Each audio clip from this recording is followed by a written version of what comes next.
This is a brief summary of week 3 of Patrick Lecture 48, Part 2. Life Force in the Universe continued into November of 2025. On week 3, we're looking at loving confrontation and difficult conversations. So I drew from two main sources of support for this.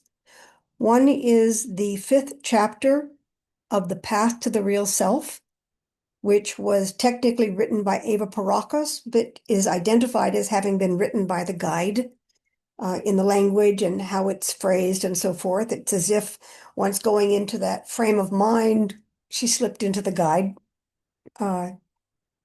often debated. So the chapter name is Constructive Attitudes in Self-Confrontation. Now, how does that relate to difficult conversations? If you can't confront yourself, how are you going to confront someone else? How can you expect them to be more enlightened than you are? The idea is you're working on this material because you want to engage in something that the other person is unwilling, unable, or tends to be triggered by. That's what makes it a difficult conversation. So clean up your own stuff first. So the idea is that the conversation is difficult because there are a lot of currents going back and forth. I think of this as water, as an area in a river or sea where there's conflicting currents and they just make a jumble and a mess, and we become frightened, nervous, we lose our confidence, we lose our train of thought, we're not able to be focused and clear because of all this confusion. So identify our confusions first, and then it offers some frameworks and some ideas for assisting the other person who may or may not wish to read a Patrick lecture, and who certainly doesn't want to be instructed by you on how to address something that they are already defended against. How can you offer a neutral construct that will feel welcoming and useful to the other person so that you can get started, so that you can have the support of a framework and they can consider utilizing that framework. So the idea is we don't want to trigger defenses. Now, for people who say, oh, that doesn't trigger defense, they're just stubborn. Stubbornness is a defense. And trying to overcome stubbornness is a defense. It's an offensive defense, but it's still, in part, a defense. So anything that's difficult or painful or troublesome is going to involve some defenses. First suggestion came from PRS 5, and that is attitudes to develop. So they list 4. One is willingness. If you're not willing, you're not going to do a good job. If the other person is not willing, then it's going to be harder. It just is. So there's a place where it helps to have some level of willingness and good faith to engage. It's a rule in mediation. There has to be some assumption of good faith. Otherwise, it, generally speaking, does not work out well. So willingness. The second is scrupulous honesty. Now, for me, scrupulous is an onomatopoetic word, meaning that there's a place where scrupulous sounds like scrubbing. And that's what it has felt like to me. It's why I like the phrase. It's like scrubbing yourself with a harsh brush. It hurts. It hurts because it's taking away the defenses. Just like scrubbing your skin will take away the dead skin cells and expose new skin. It can also rub some things raw. And that's what happens in difficult conversations, is we are afraid of those raw feelings. We certainly don't want them exposed. We don't want to react. So we tend to cover them up with layers. If you can't be scrupulously honest yourself, again, you cannot expect the other person to be scrupulously honest. So the work starts with you. Why? Because you're listening to this presentation, you're reading this lecture, you're interested in having the conversation. Now, later I referenced Patrick Lecture 180, which is the spiritual meaning of relationship. And I like to joke about this because it gets through the idea faster. The spiritual meaning of relationship is not to have walks on the beach. The spiritual meaning of relationship is not to have pleasure. The meaning of relationship, I call it little r, big R. Relationship with anyone, including yourself, is to grow.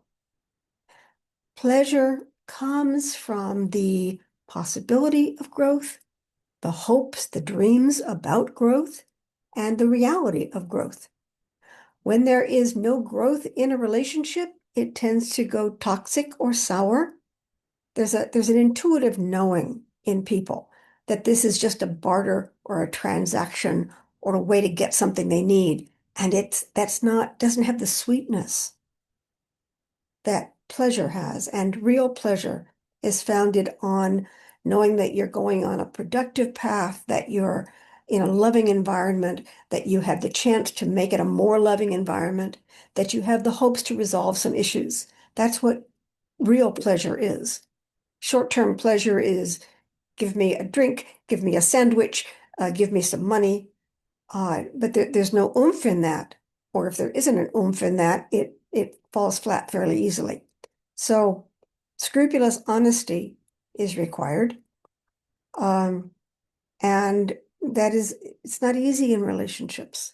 Sometimes we have relationships with people that we don't have a good relationship with. It's a modest relationship and we don't know them well enough. One of the tricks to these difficult conversations is saying that out loud.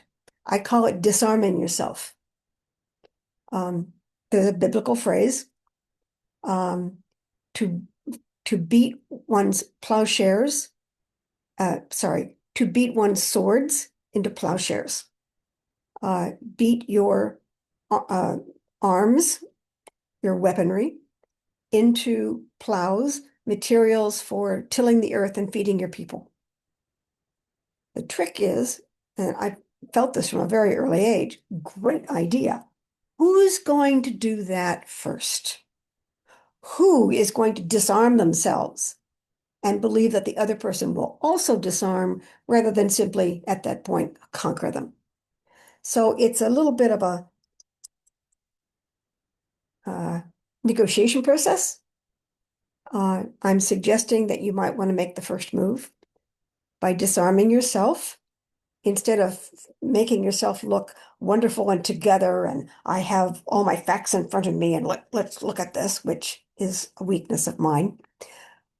To honestly say, I may not have all the facts here. I may be wrong on some things. I'm going to put forward to you what I know, and I wish to engage. To scrupulous honesty this is an engagement where we need both of us to make this work. And I can't pretend that I can enforce. Especially with people you don't know well, sometimes this translates to help me understand. And this is where we pick up the exercise earlier in Patrick Lecture 48, where you try your best to understand their side. And step 3 is you go to them and say, did I get it right? Sometimes you can fast forward to that if you're honest and you don't already have your own case ready to go. You can go to step 3 in the beginning and say, if you could lay out your reasons, I'll lay out mine because maybe we have more agreement than we have disagreement. So why don't we just put our cards on the table and see what happens? That's part of willingness. That's part of being honest. The third attitude to develop is to recognize resistance. You may not be willing to do this. The item that you're fighting about may be too important. You can't afford to lose. But you can at least recognize that. You can recognize your unwillingness. You can recognize that you don't have all the facts because you haven't done the work, because you have resistance. So it's a process. It's not a solution. The fourth is to invest time. And this is where this lecture, as many others do, goes off on daily review. Now, I spend so much time on daily review that I'm going to shorten it. Daily review is a way of reviewing your feelings and emotions. And it's the same, it's spiritual hygiene, and it is just important as your personal hygiene. It's just as important as taking care of your possessions and your home. I may be speaking to people who do not practice personal hygiene. I may be speaking to people who don't take care of their home, who throw possessions around. But that's usually in an earlier phase of life, our high school years, our college years, our 20s. Eventually, it's tiresome to live in a mess and to not find clean clothing and to have itchy skin because you haven't washed and to wade through dirty dishes trying to find a glass to drink out of. So most of us by middle age have surrendered to the usefulness of habits of personal hygiene. Please think of daily review as something like that. And then you adjust it to taste. Some people are fanatics and some people have a very loose attitude. It's up to you. It's still useful, just like washing your dishes is useful and cleaning your clothes. So the framework. I got the framework that I'm going to describe here from a book called Difficult Conversations. Uh, and the framework was, how about we all sit down and figure out what actually happened? That's stunningly, brutally simple. But if you don't agree on the basic facts, how far are you going to get in discussing their meaning or weighing them against other factors? So it can be really useful to at first establish what happened. Do you remember the facts the way I remember the facts? Let's once again put everything on the table and come up with a timeline of what happened. No feelings, just timeline of what happened.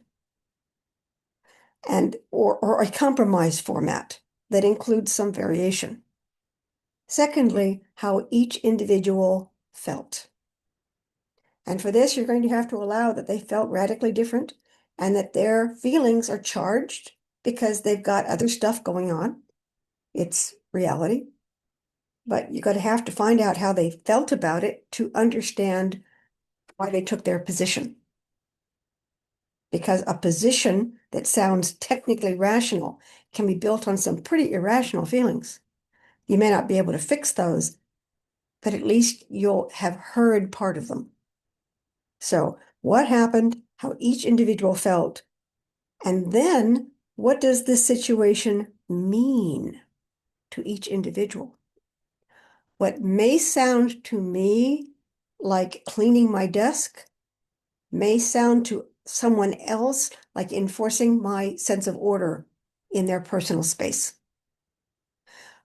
What I see as sorting and putting, famously, kitchens are differently organized. I go into someone else's kitchen and usually I cannot figure out the order. I just have to open a bunch of drawers and hope for the best.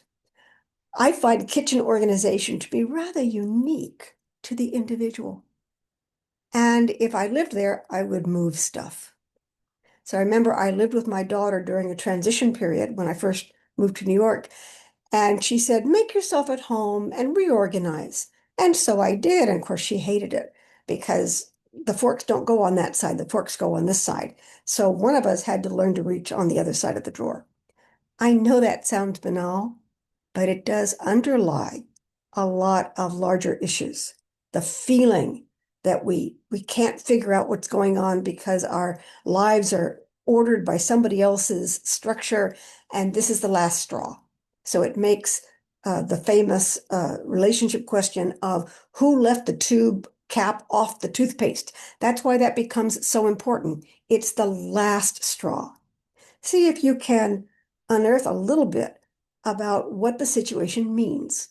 Find out if it's the last straw. Find out if it's as important as you may have heard it is to them. And again, reveal if it's important to you, because they may see it as cut and dried, and to you, there's something else going on.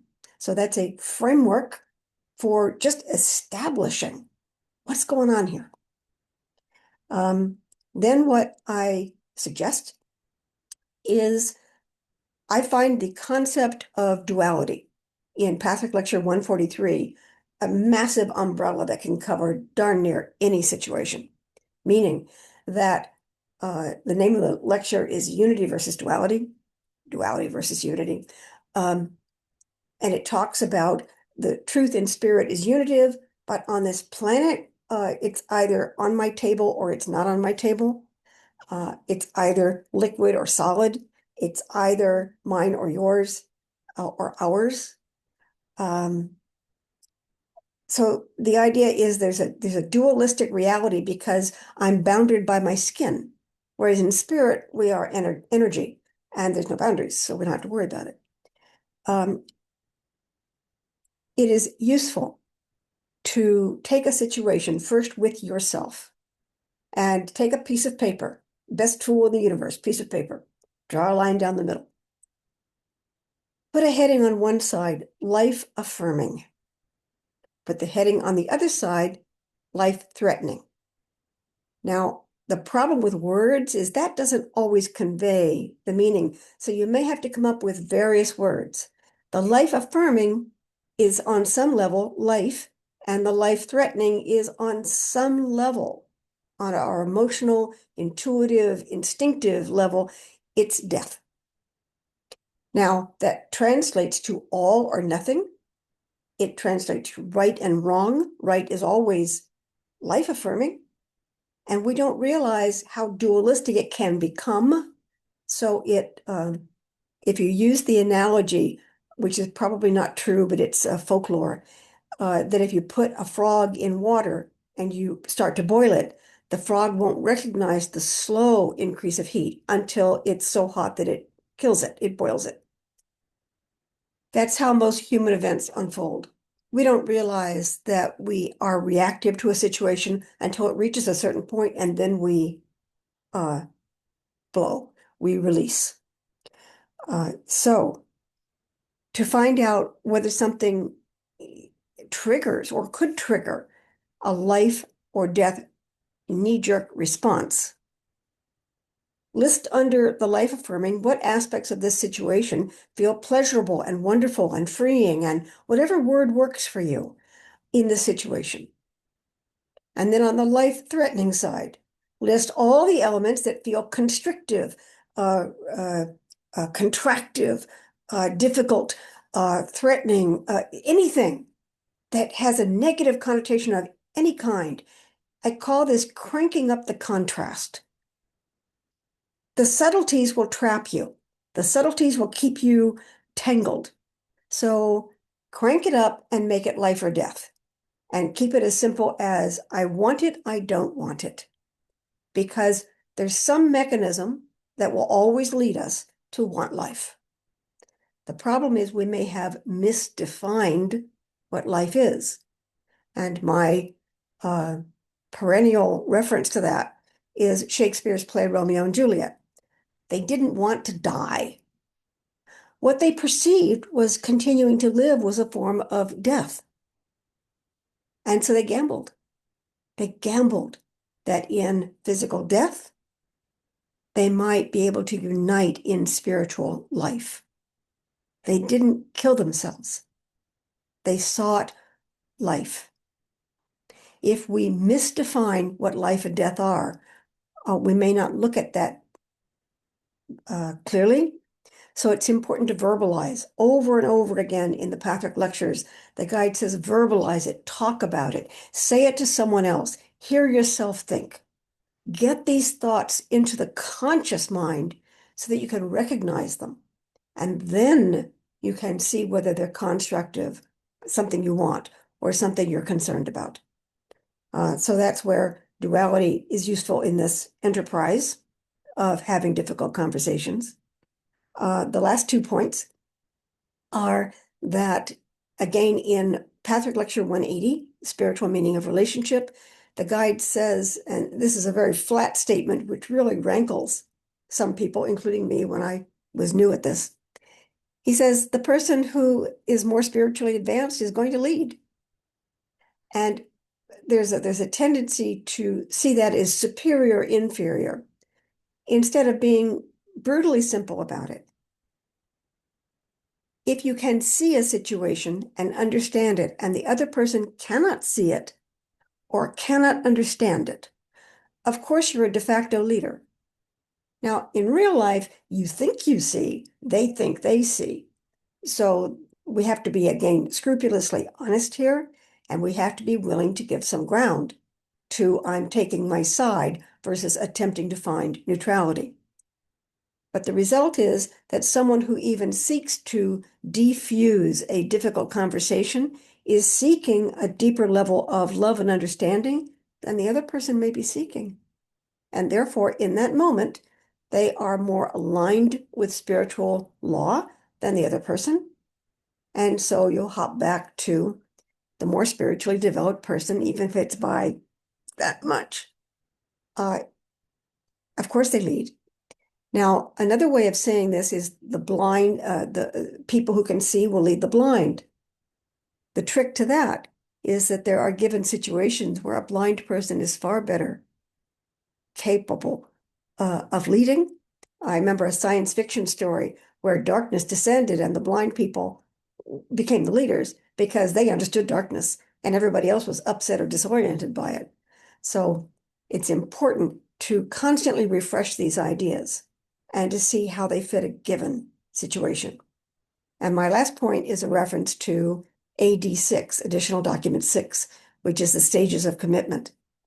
And in one of the groups that I lead, the requirement for entry is that you take a stage of commitment, even the most primitive, primal stage 1, which is admitting this is a spiritual community or a spiritual search and not my personal therapy opportunity.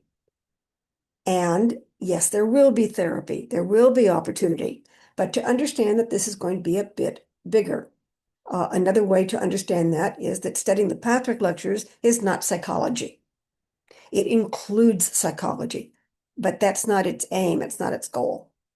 So in the stages of commitment, the first step is that you acknowledge that there's something bigger going on.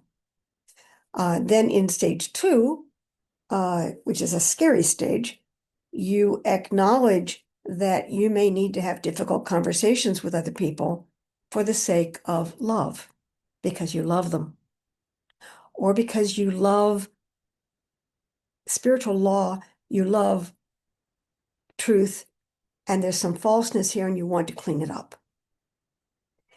So love can exercise itself in many ways. The love itself is always true and good.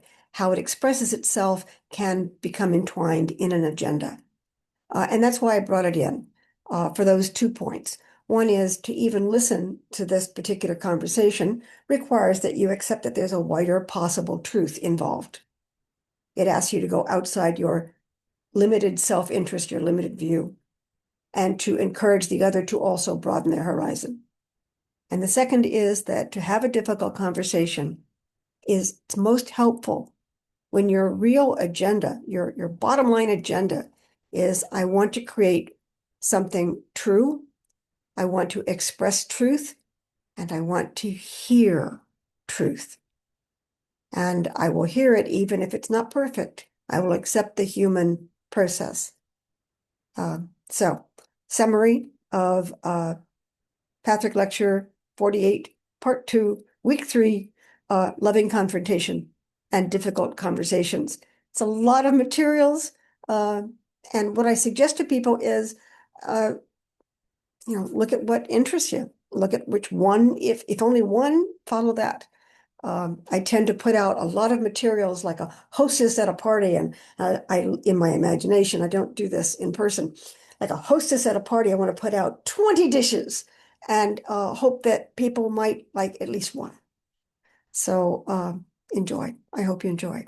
And I also hope you enjoy. You read the lecture or listen to the original recordings by Ava. 48 is not available, but some of them are. Or Gary Valbrock did a brilliant job of voicing the lectures, and they're available. And links are on my website. Thanks for listening to all this. Take care.